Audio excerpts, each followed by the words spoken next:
Assalamualaikum warahmatullahi wabarakatuh. Saya Nani Prihartini, Guru Bidang Studi Seni dan Prakarya di SMP Muhammadiyah 2 Tarakan. Pada kali ini, saya akan berbagi pengalaman praktik baik dalam penyusunan modul proyek penguatan profil pelajar Pancasila dengan alur aktivitas Mikir Kepo. Pada praktik baik ini, saya berperan sebagai koordinator yang mengemban tugas dan tanggung jawab kepemimpinan dalam mengelola proyek profil di satuan pendidikan. Dalam mengelola proyek profil ini, dibutuhkan tim fasilitator dan peserta didik agar bisa menyelesaikan proyek dengan sukses, memiliki alur aktivitas yang terstruktur, dan rancangan asesmen sesuai dengan kriteria ketercapaian yang sudah ditetapkan. Pada kondisi awal pelaksanaan P5 ini diantaranya pemilihan tema dan dimensi berdasarkan pilihan guru saja tanpa keterlibatan peserta didik dan orang tua. Tidak menggunakan modul, lembar kerja peserta didik, asesmen formatif, asesmen sumatif, dan bahkan juga rapor. Alur aktivitas yang masih mengikuti dari P5 sekolah lain. Bahkan peserta didik juga merasa bosan dengan metode proyek yang berulang-ulang. Terjadi miskomunikasi antar fasilitator karena tidak menggunakan alur yang terstruktur. Dengan adanya kondisi masalah ini, kami yakin bahwa praktik baik ini sangat penting untuk dibagikan. Karena masalah yang dihadapi juga terjadi pada sekolah lain.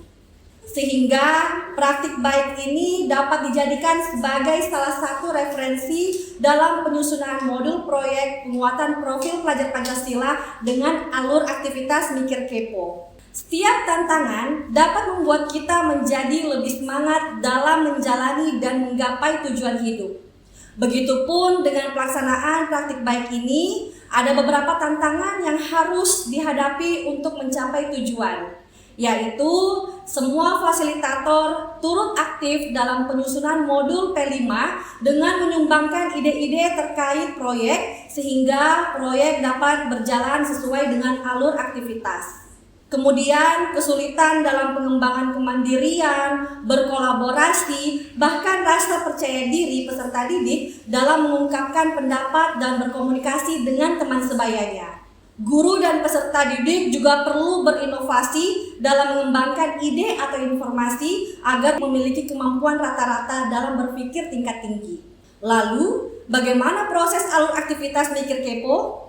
Sebelum ke alur Mikir Kepo, hal utama yang perlu dilakukan oleh fasilitator adalah melibatkan pendidik, peserta didik, dan orang tua dalam pemilihan tema dan dimensi proyek penguatan profil pelajar Pancasila. Selanjutnya, masuk ke alur aktivitas Mikir Kepo. Mikir Kepo terdiri dari mengeksplorasi, interaksi, kolaborasi, introspeksi, refleksi, koneksi antar materi, elaborasi pemahaman, panen hasil, dan originalitas hasil. Dalam tahap mengeksplorasi, peserta didik menggali informasi melalui berbagai sumber, seperti buku bacaan yang ada di perpustakaan sekolah, penggunaan internet, mengamati lingkungan sekitar, bahkan peserta didik juga wawancara langsung kepada narasumber yang terkait.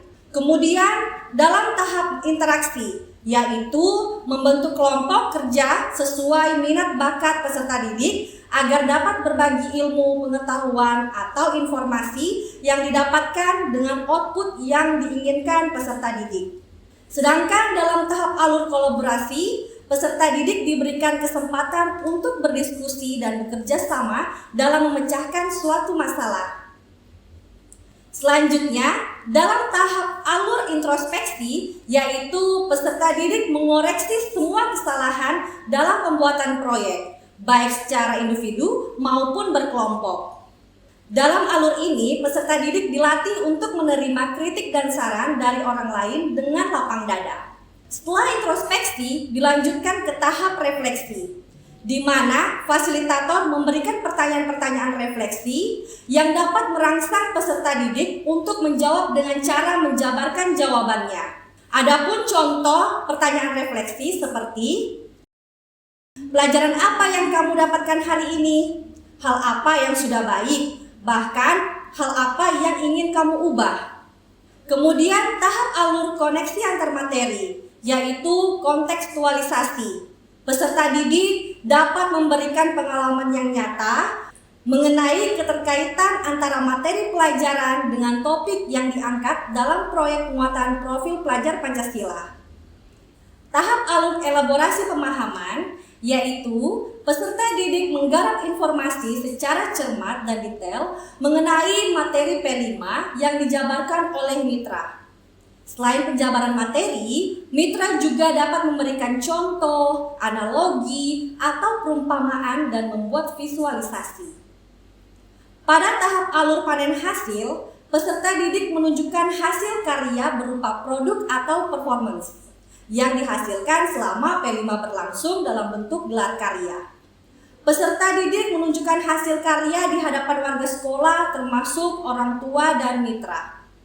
Untuk tahap alur yang terakhir adalah originalitas hasil, di mana peserta didik mempresentasikan proses terwujudnya suatu karya dan menyatakan bahwa benar karya yang mereka tunjukkan adalah hasil mereka sendiri.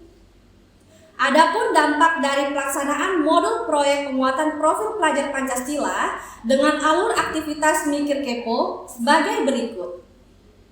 Dengan adanya alur aktivitas Mikir Kepo, maka kegiatan P5 itu bisa berjalan sesuai dengan arah yang diinginkan, sehingga anak-anak itu mudah untuk memahami kegiatan-kegiatan selama P5.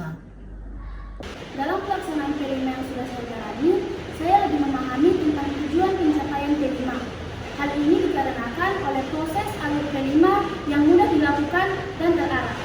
Saya dapat menyampaikan segala ide atau pendapat yang saya punya, dapat berkolaborasi bersama teman-teman, bahkan saya bisa menampilkan bakat dan minat yang saya miliki. Semoga P5 berikutnya saya bisa mengasah bakat saya yang lainnya. Setelah mengikuti kegiatan P5 ini, ada banyak hal baru yang saya dapatkan. Salah satunya mencari informasi bukan hanya dari buku bacaan saja, tetapi bisa juga melalui internet. Di sekolah, kami diberi fasilitas berupa Chromebook dan komputer untuk memudahkan kami mencari informasi terkait isu yang kami hadapi. Serta kami diberikan kesempatan untuk mewawancarai secara langsung narasumber-narasumber yang terkait. Selain itu, kami dapat percaya diri dalam mengutarakan pendapat kami di depan umum. Dan juga kami dapat bekerja sama dengan baik dengan teman-teman untuk menampilkan karya-karya kami. Mengajarkan anak-anak untuk lebih kreatif, menggunakan ide, kreativitasnya, kemudian keterampilannya, juga kepandaian dan kepintarannya untuk menghasilkan suatu kreasi yang nantinya bisa bermanfaat untuk mereka sendiri pada khususnya dan mungkin bisa bermanfaat juga untuk di lingkungan masyarakat sekitarnya. Demikian berbagi cerita praktik baik mengenai penyusunan modul proyek penguatan profil pelajar Pancasila dengan alur aktivitas Mikir Kepo. Semoga praktik baik ini dapat menginspirasi Bapak Ibu Guru. Salam semangat untuk Bapak Ibu Guru hebat. Wassalamualaikum warahmatullahi wabarakatuh.